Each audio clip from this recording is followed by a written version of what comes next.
In recent months, we have seen in global news and read about how brand new electric car sales in Europe are slowing down. Now, there was a big surge a few years ago. Last year was fantastic, but this year it slowed down. And one of the countries most affected by this is, of course, Germany, where majority of the electric car brands are there, and also car brands are there, premium car brands as we know them. And they've been building electric cars. They've all had targets, 2030, 2035, 2028, some of them, to be a full electric car producer. And yet, now they are all scaling back. They are moving to petrol-driven cars and even diesel cars. So why the slowdown in electric car sales, new electric car sales in Europe? Let me explain to you why, if you've not been following the global news. When the European governments wanted people to embrace electric car ownership, they gave very, very good rebates. I'll give you an example. You can get rebates from a low 4,000 euros up to 6,000 euros.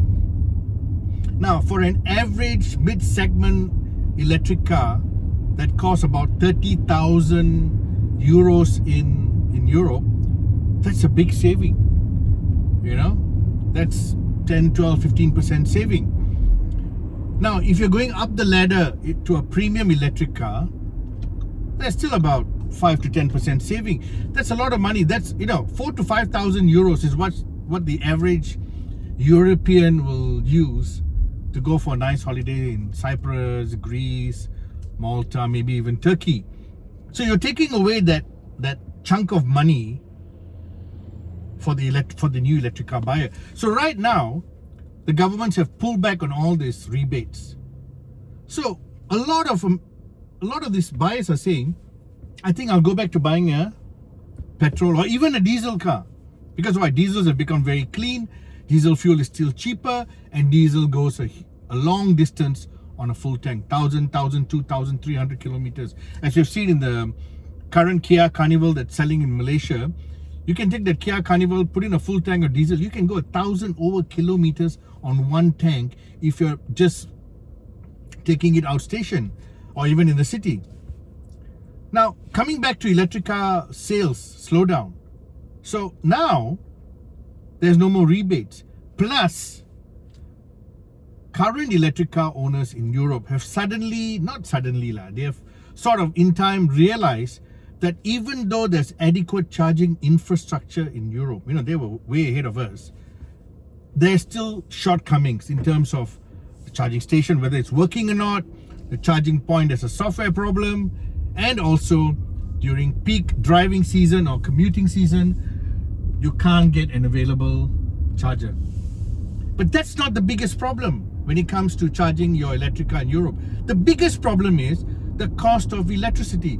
Unlike Malaysia, where we get a lot of rebate, in Europe, you have to pay full price for electricity. So the tariffs keep going like that. It's a free market. So tariff prices keep going like that. So some days it's very expensive, some days it's lower. Some time of the day it's expensive, some time of the day it's lower.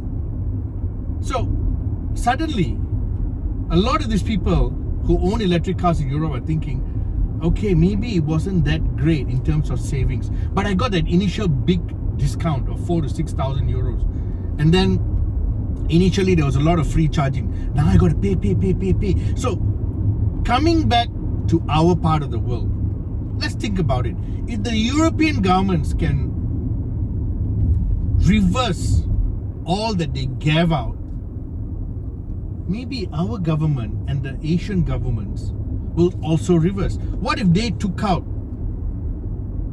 all the freebies that you are enjoying right now as an electric car buyer? For example, you start paying road tax like everybody else who drives a petrol or diesel car. You start paying import duties for new electric cars. Don't have to say 100%, maybe 50% import duties. Suddenly the electric car price jumps by 50%. And then there is no more cheap electricity? What if our government says we have to, like how they've taken back the rebates on RON 95, they're going to do it with RON 97. I'm sorry, they've done it with RON 97, now they're going to do it with RON 95. And they say, hey, with electricity, we're going to do the same, because why? We got to, make our economy more professional, more, global. Suddenly that whole electric car ownership becomes something that only the very rich can afford. Middle class Malaysia will not be able to afford it. So if middle class Malaysia is buying an electric car right now because it's tax free, you better take note of all this. I'm giving you some insight of what might happen. I'm not saying it will happen. It might happen. Just take note of all this. Just try and understand what is happening globally, and do the math and see whether you want to take the plunge.